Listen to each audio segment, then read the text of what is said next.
So it's another really exciting episode. So, you remember I did a review of the LinknLink E-motion Max, in which you could set 6 individual different zones in your room, and you could have a different routine happen depending on which zone you went into. It worked with Amazon Alexa, and it worked, more importantly, with Home Assistant. And this is super easy to achieve in Alexa, by the way. If you're thinking, I don't want to keep having to use my face hold to turn lights on and off, I just want them to come on when I enter a room, go out when I leave a room.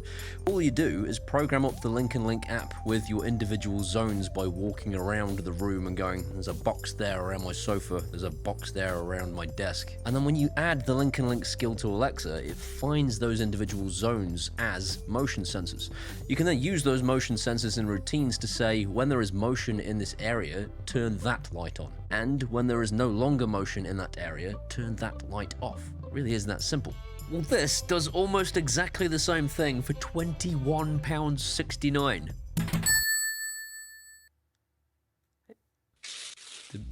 Did my head not explode? No, I've told you before, I don't have time to edit this crap. This is why half of our videos are AI music. Doesn't it take exactly the same amount of time to edit that? I mean, it seems like a lot of editing. No, this is real. Okay, no, that's real. Sorry, I hadn't realized that's real. So, this is the LinknLink E-motion Pro. This is a different thing because although it doesn't do the 4 individual zones, it can detect presence as you walk into the room from a greater distance from that product. It actually has some upgrades to it for a lower price tag. Rather than 4 zones in a 3D space, it's able to tell how far away you are from the sensor. And you can actually have different routines happen depending on how close to the sensor you are. If you have a dining room, for example, you could have it at one end of the dining room and have it do a different thing if you are in the dining area from if you are in the kitchen area, based solely on the fact that the kitchen is further away. It works with Amazon Alexa and Google Home, so you can actually use it to trigger individual routines from those devices. If you already have smart bulbs connected to your Amazon Alexa speaker, you might as well have this thing triggering them. But more importantly for me, it works with Home Assistant. Yeah, you're about to see that footage again. Home Assistant!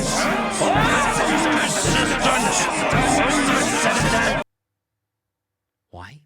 Because I spent a long time making it, and it's very, very funny. Also, and this is super important, there's one of those things. There's no cloud. So the cloud is there if you need it for using Amazon Alexa and Google Home and all the rest of them because they're internet-based services. They require a cloud connection. That exists. But if you're a Home Assistant fan and you want all of your stuff running locally, this thing uses MQTT and it actually stores all of its information directly on the device itself. It really is like a tiny little smart home hub. It took a while to edit that. Wasn't really worth it.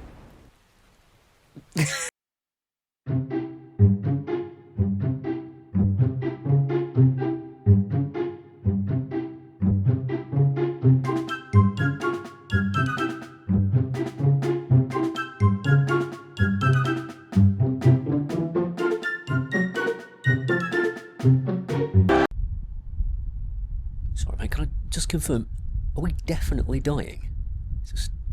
I thought this was more of a protest type arrangement. It's just all got a bit stabby. Isn't this the smile and blow me guy? Smile and blow me, 'cause I deserve it.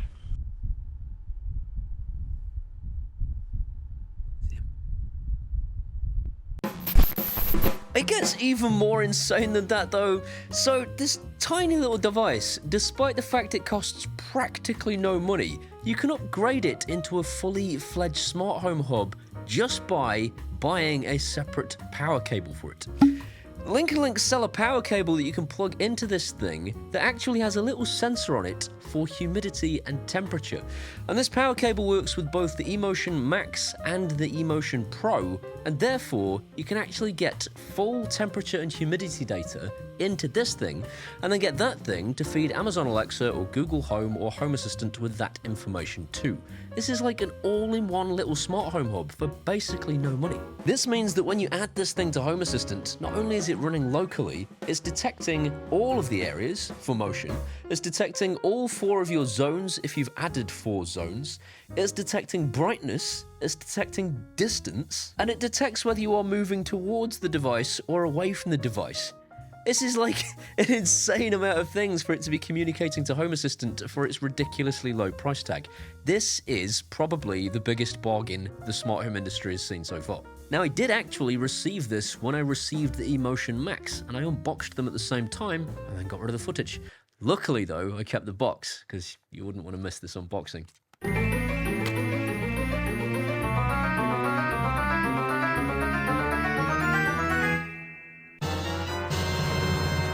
Looks exactly the same as the E-motion Max.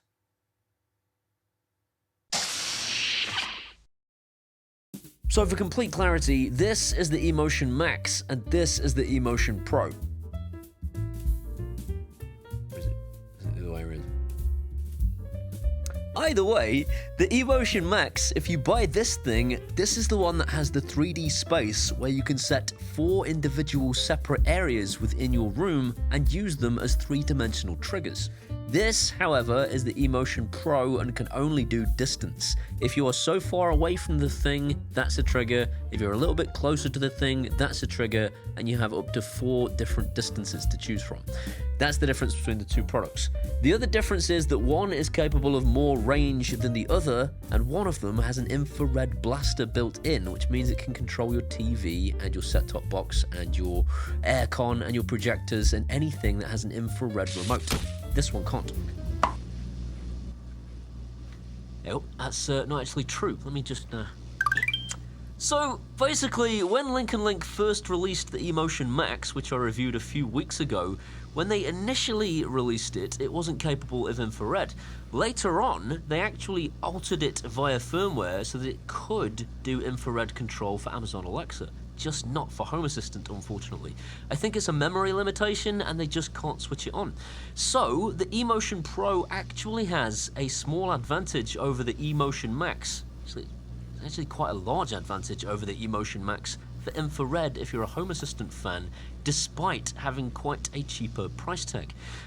So yeah, worth noting. The E-motion Pro that we're reviewing today has infrared capabilities for both Amazon Alexa and for Home Assistant and for Google Home. The original E-motion Max that I reviewed only has it for Amazon Alexa and Google Home. It doesn't have it for Home Assistant. I'll let him carry on. So not only does this actually have a greater range than its bigger brother, it also does infrared blasting. This is the coolest thing anybody has ever done. Check this out. Welcome to the captain's ready room.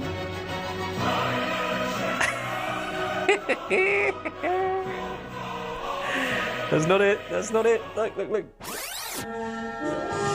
Yes! Yes! The coolest thing that's ever happened. Watch.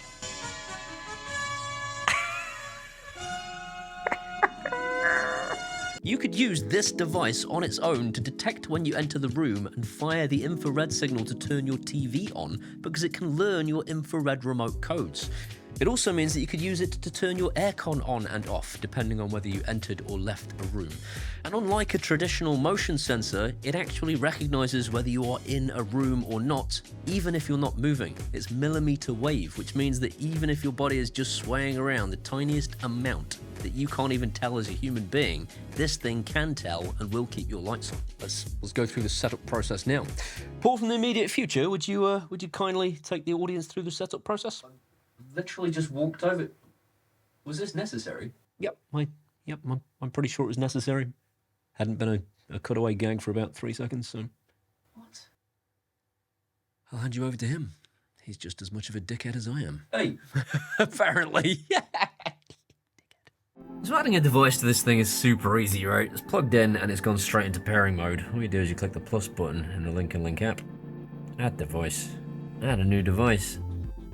And then E-series of hubs and sensors, because it's an E-motion Pro, it's an E-series hub. and it's a radar presence sensor. And then you give it your Wi-Fi information. That's it. That's basically it. You just tell it what room it's in, or create a room if you don't have one, just for the sake of the LinknLink app being all neat and tidy. Name the device. We'll leave that as E-motion Pro. Save it.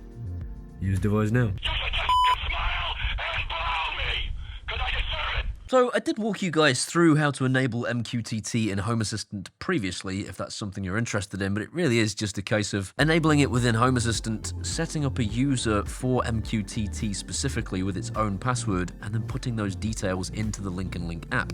As soon as you do that, it will actually automatically discover in the Devices and Services section within MQTT all of the LinknLink devices, including things like your TV, if you've added a TV or set-top box, your aircon, if you've added an aircon unit,